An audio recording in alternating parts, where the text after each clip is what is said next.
Welcome to the Turkey Hunter Podcast with me, your host, Andy Galliano. In this podcast, I share with turkey hunters just like you how to have more turkeys on your hunting property and how to have more successful turkey hunts. I teach you how to do this with tips and interviews with turkey hunting pros, wildlife management tips, and entertaining turkey hunting stories. Tune in weekly as I share proven and simple strategies to help you have more success this turkey season. Make sure to head over to www.iamturkeyhunting.com to subscribe to receive free turkey hunting tips, tactics, strategies, and product reviews. Also, please visit and like my Facebook fan page. Go to Facebook and search I Am Turkey Hunting, and also feel free to post your turkey hunting photos from this past season and let us know where and when you killed your bird. For all of you Twitter users out there, please follow me on Twitter, where my handle is @TurkeyHitman, and I will be sure to follow you back. And now, for this week's show. Hello and welcome back to this week's episode of the Turkey Hunter Podcast. You are listening to episode 124, the one question interview with the pros. And I am your host and the guy who was a busy beaver this weekend. So I actually tricked a couple of helpers into going to my property in Chilton County, south of Birmingham, and doing a little control burn with me this weekend. We burned about 6 to 8 acres of my hunting property there, which consists primarily of pine trees that are, I'd say, 12 to 15 feet tall, and the area that we burned is very thick. The trees are very thick in there. And because of that, there's not very much undergrowth, but there's a lot of low-hanging branches and things like that. And I really wanted to open it up because the trees are small and they're just packed in that area very tightly. So I wanted to open that up and possibly kill some of those trees with a fire, as well as burn some of the fuel on the ground and cook a few bugs, and also burn some of the lower branches in those trees as well to open it up some more. So, after watching the weather forecast through the week last week, it looked like Saturday was going to be a good day to burn. The wind was blowing the right direction for my little project that I had planned. The humidity was a little bit lower than what I would have wanted, but the winds were forecast to be perfect. And I got my burn permit and we got it knocked out in about 4 hours. And it turned out extremely nice. I have now been all over that little section of my property, and in the 15 years roughly that I have owned it, I have never stepped foot on any of it because it was so thick that I really couldn't even get around in there. And there was no need to get around in there. But now maybe I've got it opened up a little bit and roasted a few bugs, roasted a few seeds, maybe get some green undergrowth to start coming up in there, and get some wild turkeys in there as well. That is the goal. And I had to get that goal knocked out because we are 6 days, 9 hours, 39 minutes, and 16 seconds away from opening day of spring turkey season in Alabama. You heard me right. So by the time next week's show posts, I will have been in the woods with a shotgun on my shoulder, turkey vest on my back, turkey calls in my mouth, and chasing turkeys 2 mornings. And I am really excited about it. It has gotten here in a hurry. And speaking of the turkey vest, I bought a new turkey vest this week, and I'm not real sure if I'm going to keep it or not. So I got the Alps Outdoors NWTF turkey vest that has the frame in the back of the vest with the legs on it that you can fold out and don't have to sit against a tree. And I really like the concept of the vest. But there are 2 things that I am not sure that I'm going to like about the vest now that I've got it. One of them is the fact that with the frame inside the vest, it weighs about 7 pounds. Without the frame in the vest weighs over 4 pounds. getting heavier in the turkey woods is not my goal. I want to get lighter in the turkey woods. I would go hunting with no vest except for the fact that now that I've been hunting with one for a bunch of years, I'm kind of addicted to having all of that stuff with me that I think that I need and probably don't, but at least I've got it there with me in case I do. So the second thing that I'm not real crazy about with this vest is that the fabric on the vest looks like it's going to be very hot. And there are days in the Alabama turkey woods when the temperature gets up to 90 degrees and it's sunny, and I don't know that I want to be wearing a vest that's going to be acting a lot like a coat and cooking me while I'm out in the woods chasing birds. So I haven't made my mind up. I got a heck of a deal on the vest. It was on sale on the MidwayUSA.com website. So I may end up keeping it and wearing it on those mid-season hunts when I have a feeling I'll be doing a good bit of sitting on certain days, because the vest is very, very comfortable.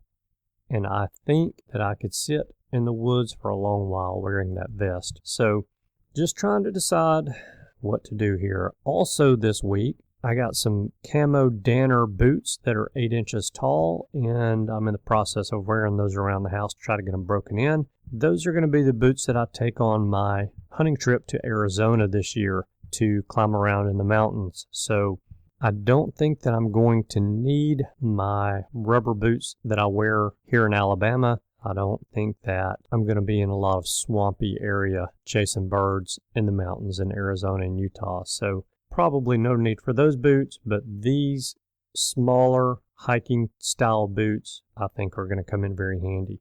So, hey, Cameron and I have a great show for you guys this week, but before we get into it, I want to thank Z-Brand and Radwork TN for leaving 5-star ratings and reviews on iTunes. Back in November, they both left reviews, and Z-Brand says 5 stars, good info, new to podcasts, but this is by far the most turkey hunting information you can find in one place. As a turkey hunter in South Alabama and North Florida, I've been schooled many times. This podcast has given me many new tools for the woods and some insight to peculiar ways of wild turkeys. I'm on episode 47 currently, and I look forward to catching up with current episodes soon. Radwork TN says, 5 stars, great podcast, really enjoy the podcast, something new every week to fuel your enthusiasm for pursuing turkeys throughout the year. Thank you guys, I greatly appreciate you taking time to leave the reviews, and if any of you guys who are listening have not done so already, please go on over to iTunes and do that. It is much appreciated. Okay, I want to give you guys a little more turkey news as well this week before we get down and dirty with some of the pros. First up, Ute and mobility impaired hunters special season in Georgia is March the 18th and 19th. The hunt is open for those hunters under the age of 16 who are accompanied by a hunter over the age of 18, and for those hunters who are mobility impaired.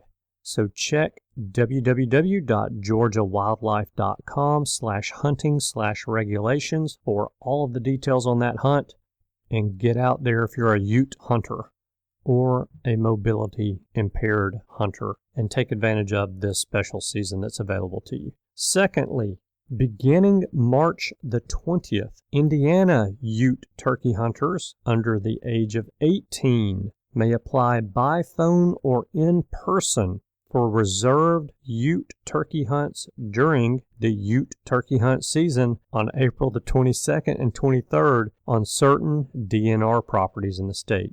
These hunts limit the number of hunters that are on these properties during that Ute weekend and offer increased opportunities by limiting competition and pressure during those hunts. Go to Google and search reserved Ute turkey hunts in Indiana. And you may not want to search Ute turkey hunts. You may want to search reserved youth turkey hunts in Indiana, but you'll figure it out.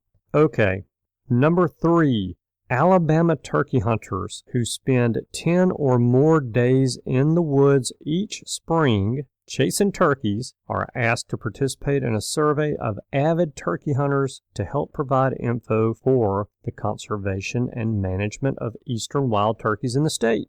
For more information about the Avid Turkey Hunter Survey, contact Steve Barnett via email at steve.barnett@dcnr.alabama.gov. That's steve.barnett at D as in department, C as in conservation, N as in natural, and R as in resources, .alabama.gov. Last year, I actually participated in the Avid Turkey Hunter Survey for the state of Alabama, and I'll be doing that again this year. Participating in the survey takes a little bit of time on the part of the participants, but the information that's provided to the state wildlife biologist is priceless. I highly recommend that if you're in Alabama and you're going to hunt for more than 10 days, to please contact Steve Barnett, get added onto the list to participate in the Avid Turkey Hunter Survey, and submit your information about your spring hunt to the state so that they can better plan for the future of our wild turkeys in the state. All right, this week I am bringing you guys the one question interviews that I did with the pros at the NWTF convention in Nashville a few weeks ago. If you remember a couple of weeks ago, I brought you guys the one question interviews that I did with attendees of the show. And I thought that many of those interviews were full of great tips and advice. And I think the same thing about these interviews with the pros as well. But I'm going to let you guys be the judge of that. So here are the pros with the one thing, and I will see you guys on the other side. Hey guys, I have stumbled into the Flex Tone booth, and I am standing next to the one and only Eddie Salter, and I have tricked him into doing the one question interview with me today. So Eddie, can you tell us what the one thing that you learned when you were turkey hunting that took your success level from being kind of at that beginner level to where it is today, or close to it? Well, I would say setting up on turkeys, and when I mean setting up on turkeys, is when I first started hunting turkeys, I thought I used to have to hide. Or, sometimes I've laid down on the ground or got behind a real thick bush, and I would pin myself down where I couldn't move my gun. And calling a turkey up wasn't no problem, but killing him after I called him up. Yeah. So I've actually learned to trust my camo, to blend in with my natural surroundings, back up with my back against a tree, bring the gun up on my knee, and get real comfortable and don't move and just trust my camo. And I felt like that probably helped me more than anything. Yeah, that's awesome advice. I think that's something everybody can learn a little bit from. So thank you, Eddie. I appreciate you as always. Yes, sir. Okay, I love Eddie's answer to the one question right there. I really feel like 80% of whether or not a hunt is going to be successful is determined on how we set up on a gobbling turkey. It may be a higher number than that. It may be 90%. So you can take all of your calling, you can take all of your decoys, and you can take all of that stuff and put it in that 10 to 20% level of importance in the whole hunting scenario. How you set up on a turkey and where you set up on a turkey has so much more of an effect on your level of success on a turkey hunt than what most hunters think. In fact, the topic is so important that I'm going to do a whole episode on it sometime very soon. And that was a recommendation for a show topic from Griff Balte, and I think it was a fine recommendation. So we're going to cover that in the not too distant future. Okay, here comes another one question interview. Okay, so I stopped by the Quaker Boy booth here, and I have a turkey hunting legend with me here, and that's Mr. Ernie Calandrelli, and I've got one question to ask him. So Ernie, can you tell me one thing that elevated your level of success in the turkey woods from kind of that beginner mark to where you're consistently killing turkeys year in, year out? Well, the best thing that I could tell you, my belief is that it's perseverance. I mean, if you get on a turkey and he's not coming in and he's not acting right the one day, you got to persevere. You got to get on him. You got to try different tactics. You might want to swing around the other side of him. You might want to try him at a different time of the day or the morning, or if you got on in the afternoon or in the morning, and possibly learn his habits and what he's doing. And, of course, the best place, to kill a turkey is from where he is to where he wants to go and get in between that. But again, persevere. If it doesn't work today, try it again tomorrow. Try something new tomorrow, but stay on them, keep on them. There's been turkeys that I've hunted 30 days straight, couldn't do anything with them, and all of a sudden the 31st day, it just want to run you right over. Yeah. So, I mean, it just happens. You stay on it, you never give up, you don't get discouraged, you keep on it and keep on trucking. Good deal. Fantastic advice, and I appreciate that very much. Well, I hope you guys enjoy the rest of the show and sell a few more calls. Thank you very much. We appreciate that. We're great people here at the NWTF. Very true. Thank you, Ernie. It's hard to get more basic and more accurate than that little one piece of advice that Ernie gave us. If you give up, you will not kill a turkey. You cannot give up. Tomorrow is the day. Tomorrow is the day that turkey is going to come in to your setup and give you the opportunity to put a tag on him and put him in the freezer. You have to believe that. Otherwise, you're not going to get up tomorrow and you're going to miss that day when he was going to come in. Okay, here comes the next one question interview. Hey guys, I'm over here at the Night in Hell booth and I've got Harold Knight with me, and I'm going to ask him the one question for the one question interview, and that is, Harold, what is the one thing that you learned when turkey hunting that took you from kind of at that beginner level to where you started killing birds consistently and year in, year out? I'd have to say learning as much about a wild turkey as you possibly can. And I mean by that, what he eats year-round, where he likes to roost, what makes him on this ridge this certain time of year, not a month from now. Learn all you can. Learn how many days that old hen sits on the nest. Learn everything you can about a wild turkey, and it will help you be a better turkey hunter, along with a lot of good patience. Good deal. Harold, thank you very much. That's sage advice, and I think that's something that everybody can learn from. And there's so many great resources out there today to be able to learn about a wild turkey, whereas years ago they weren't there. Absolutely. Right now is a perfect time to start turkey hunting. The resource of the wild turkey is all over the United States, lots of them, and you got lots of videos, and lots of people would love to tell you and show you how to turkey hunt. Good deal. Fantastic, Harold. As always, you're much appreciated. It's hard to kill something when you don't know anything about it. I highly recommend that we all read as much as we can read and learn as much as we can learn about wild turkeys. You can never know enough about them. Reading about them, watching them in videos, watching their behavior, watching their body language will help you tremendously in the woods and will definitely elevate your level of success in the woods as well. Okay, here comes another one question interview. Okay, so after I pinned down the one and only Harold Knight, I have hooked into Chris Parrish over here, and I've got the one question interview for him. And so, Chris, I would love to be able to share with everybody listening to the show, what is one thing that you learned in the turkey woods that elevated your level of success from kind of being at that beginner level to where you're consistently killing birds year in, year out? If I had to put my finger on one thing, it was paying attention and listening to the turkeys and understanding their demeanor as the season progressed, from the start to finish. When they're vocal, they're very easy to call. They're giving their locations away. Their minds are set on wanting to be together, and you can do things with them. As it progresses in their breeding cycle, they start getting quieter. Turkeys don't move as much. They're centrally located.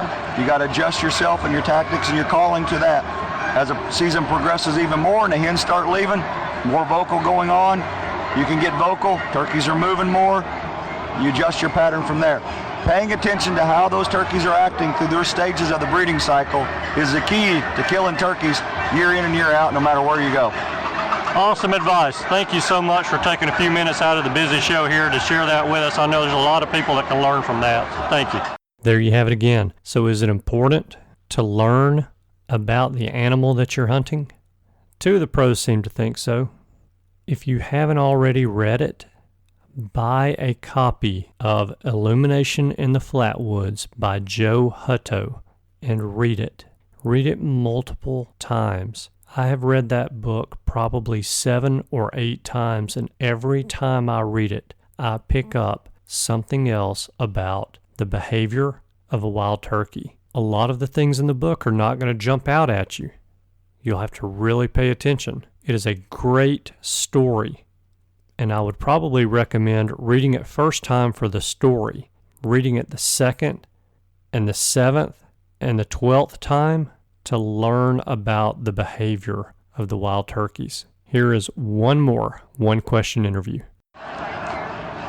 So I'm here at the Primos booth, and I've snagged several of the Primos guys. One of them just happens to have a last name of Primos, and I'm going to ask them all the one question for the one-question interview, and that is, what is one thing that you learned about turkey hunting that elevated your success level from that of being a beginner to where you're year in, year out, consistently killing turkeys? And I'm going to let Jimmy go first since he's got seniority on him. I'm not going to say by age, but that might be true. Well, Andy, probably the greatest thing I've learned about turkey hunting over the years is patience. You know, you get yourself in an area where you know they're turkeys, you know they're there. So the main thing is just getting where you are comfortable and where you can sit and just be patient. Depending on the season, you know, the amount you call, as the season goes on, I call less and less.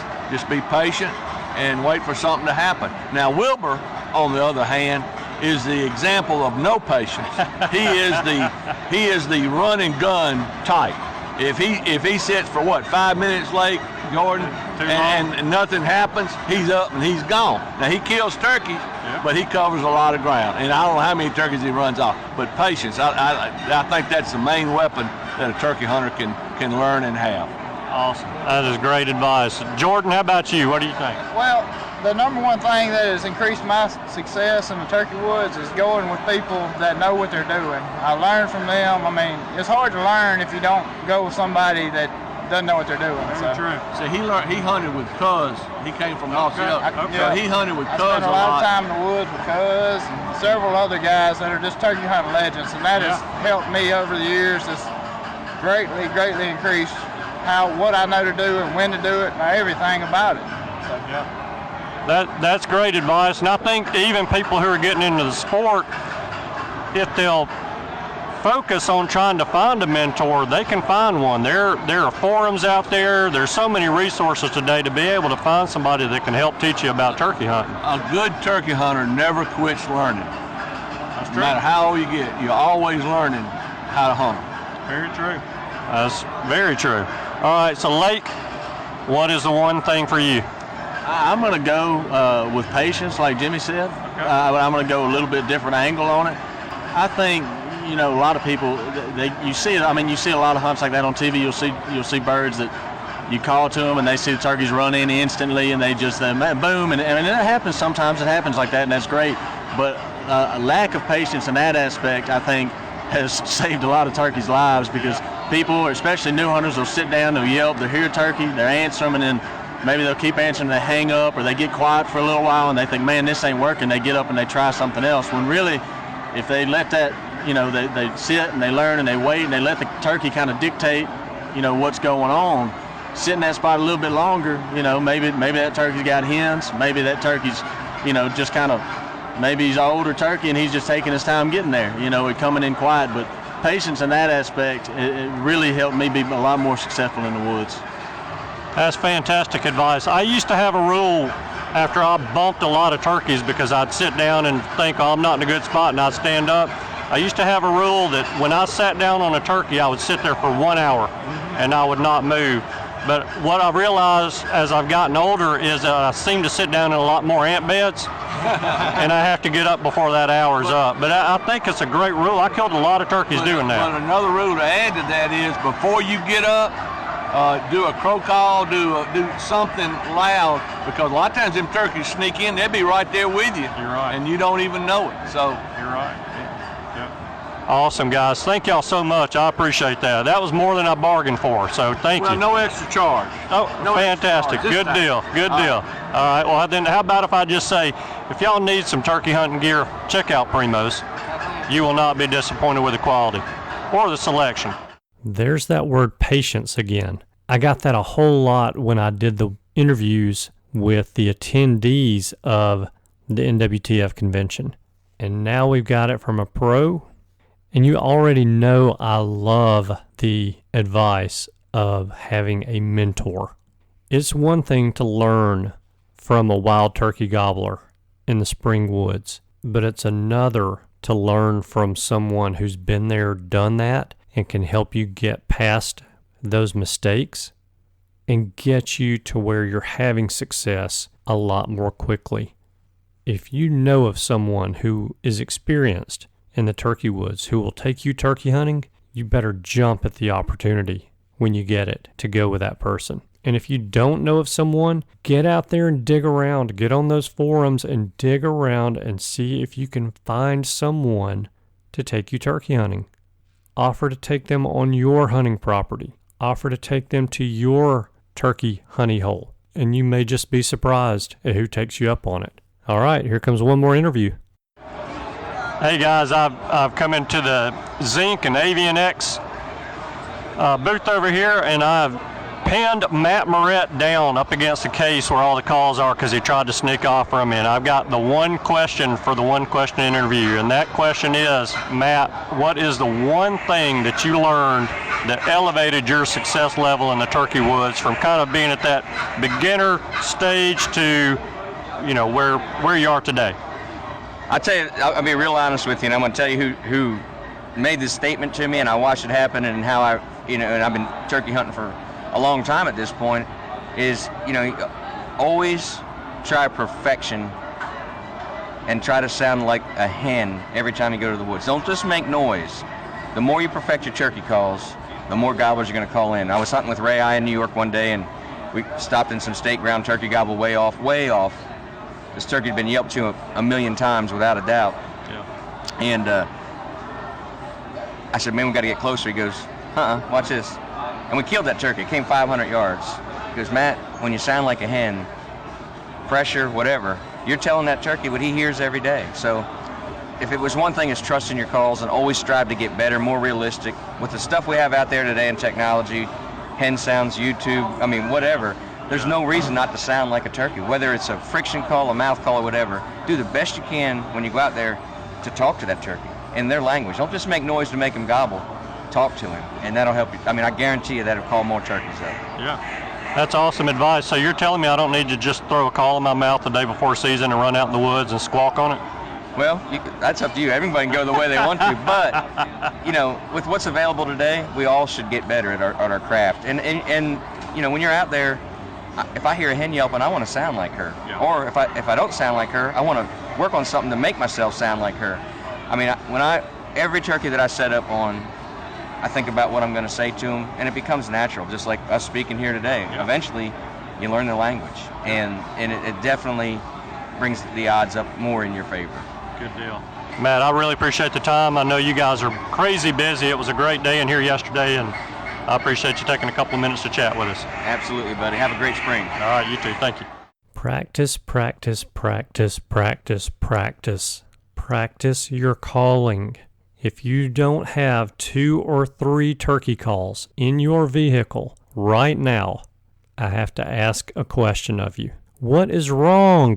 Go put some calls in your vehicle. That is the perfect time to practice.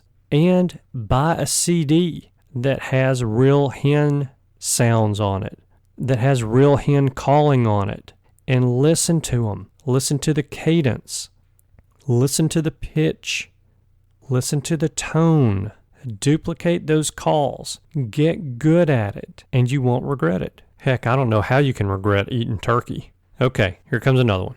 Hey everybody, I'm here with Preston Pittman, and there's no need to introduce Preston. He's a friend of the show and been on several times, and I am glad to say that I've got him here, and I'm asking him the one question for the one question interview, and that is, Preston, what is it that you learned about turkey hunting that took your level of success from being at that kind of that beginner stage to where you're consistently killing turkeys year in, year out? Actually, believe it or not, that's probably one of the most easiest questions I've ever been asked. All right. And it's the one thing that most people don't do as outdoorsmen, as sportsmen, as hunters. I pay attention to Mother Nature. All of Mother Nature is talking to you and telling you what is going on. Whenever I hear that crow sound off, that I've been calling to a turkey and he gobbled and it's been 30 minutes and now that crow's 60 yards out there in front of me. That crow is telling me that that turkey's on the way. When I hear that cat squirrel jump up on the side of the tree and start barking at 45 yards right behind that brush pile that I can't see and I ain't heard him gobble in a long time, that squirrel is telling me, and blue jays and thrush and quail birds and everything else.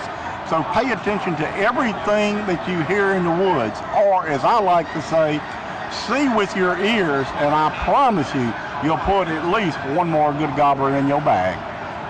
Awesome. Preston, thank you again very much. I always appreciate your help and your input. What can I add to that that's going to add more value than what you just got out of Preston's mouth? Not much. So, I'll just repeat what he said. Pay attention. Oh yeah, here comes another interview. Hey guys, I'm here with Ray I, and I've got Ray pinned down and ready to ask him the one question for the one question interview. So Ray, what is one thing that you learned about turkey hunting that took your success level from being kind of at that beginner level to where you had consistent results kind of year in, year out? That's kind of a loaded question. There's a lot of answers to that. A lot of them. There's not really just one thing, but I guess you could say it's just one thing. I learned to diversify and adapt to the situation of turkey hunting, and by saying that, trying to answer this is one question, is I learned to gobbler yelp. I learned how to work on turkey's pecking order and social structure, because that little window of opportunity when the hen yelps and the gobbler goes in for the mating is very narrow. And sometimes the season doesn't hit during that time period, and then hunters are at a loss what to do. The gobblers are running and fighting and chasing each other, or the season's it's a late season, the gobblers are regrouping and they're not responding to hen calls, and hunters don't know what to do. Once I started gobbler yelping and challenging gobblers, I killed more turkeys more consistently all across the country for television, outdoor media hunts, and for myself and friends by getting away from that, I don't want to call it old school, but generations of turkey hunters were taught turkey hunting is hen to gobbler calling. And it is one time a year. In our season in Missouri, they always tried to set the season where the hens were going to the nest and the gobblers would respond to the hens, but it doesn't always hit that way. So I expanded my turkey hunting success, calling and killing more turkeys simply by expanding how I looked at the hunt and how I called the turkeys, and got outside that window of just hen calling and learned to gobbler yelp. All right, so I lied to you, Ray. My one question is now two questions because I have a follow-up for you. I didn't intentionally lie to you. It just turns out that way because your answer was too good. So what typically are you doing to gobbler yelp? Are you using a box call? Are you using a tube call? How are you making that gobbler yelp? A gobbler yelp, you got to remember one thing before I even get to that. The turkeys have been doing it for a million years. It's nothing new. Right. And I've learned that years ago, trying to kill a gobbler with hens out in the middle of the field. To give you an example, some 40 years ago, and he wouldn't respond to the hen calls. The hens wouldn't come to the hen call. And two jakes came to the edge of the field and did a yelp, and he ran down there and whipped them both. And when I saw that and heard that, I did that yelp, and he didn't whip me. So I learned a gobbler yelp. You lengthen your yelp. Where a hen's sharp, quick, and snappy, a gobbler yelp, you lengthen your yelp and slow your rhythm down a little, although I've heard gobblers yelp 30 times in a row. You can use a box call, you can use a slate call, you can use a mouth call. Any hunter can do it. It's not difficult. Just lengthen the sound of the yelp. Instead of just going, yelp, yelp, yelp, yelp, you go, cow, cow, cow, cow. Lengthen the yelp, slow the rhythm down. Trust me, turkeys know what it is. When they hear it, and they come in to whip you, they don't know you got a 12 gauge. Awesome. Thank you so much, Ray. So I'm going to try to trick you into doing a full 45-minute interview with me one day soon. Are you up for it? Sure. Always up for it. Good deal. Thank you, sir. I appreciate you sharing your knowledge with us. Well, I don't know about you, but there's a piece of advice that I've never gotten. I've gobbled at gobblers, and I've had a good bit of success with that, but I have never gobbler yelped at one. But you better believe I've got that tool in my toolbox now, and I will be pulling that out this season. No doubt about it. So Ray's giving you one more thing to do. You've got to practice those hen calls, and now you've got to practice a gobbler yelp. Here comes one more interview. All right, so I'm here with Trent Masterson, and Trent, as you know, is representing the National Trappers Association. He was just on a couple of episodes with me, and so I'm here to ask Trent the one question. Are you ready for the one question interview, Trent? All right, so I've lied to a few people, and I said it's a one question interview, but I've had follow-up questions, so we'll see how it goes. What is one thing that you learned about turkey hunting that elevated your success ratio from kind of being at that beginner level to where you're consistently killing birds year in, year out? Oh, wow, that's a hard question. Anytime I'm talking about turkey hunting or doing seminars about turkey hunting, the most important thing to me is woodsmanship and understanding the land. I mean, how to set up on a turkey is much more important than your ability to call, your camouflage, your whatever. If he wants to be where you are and you beat him there, that's probably, I would say, the most important thing. Yeah. Good deal. Thank you, Trent. I appreciate it. So there's that word woodsmanship again. And, you know, I tend to agree with Trent there. And I'll say it one more time during today's episode. Your woodsmanship, knowing how to set up on that turkey, knowing what's between you and that turkey that you're trying to call in, is 80 to 90% of the success of your hunt. So you might be thinking right now, all right, wait a minute, you said I need to be practicing my calls, that's important. Well, on that one hunt out of 10, where calling makes the difference, where calling gets a bird across a creek or across a ditch or across a blowdown or across a canyon, yeah, calling is very important on that one hunt. What's more important day in, day out in the turkey woods is knowing that that creek or that ditch or that canyon is there and avoiding it, getting it to where it's not an issue for you, and you'll increase your success level in the woods. So really, the one takeaway from today's episode should be we need to work on all of these things to be better turkey hunters.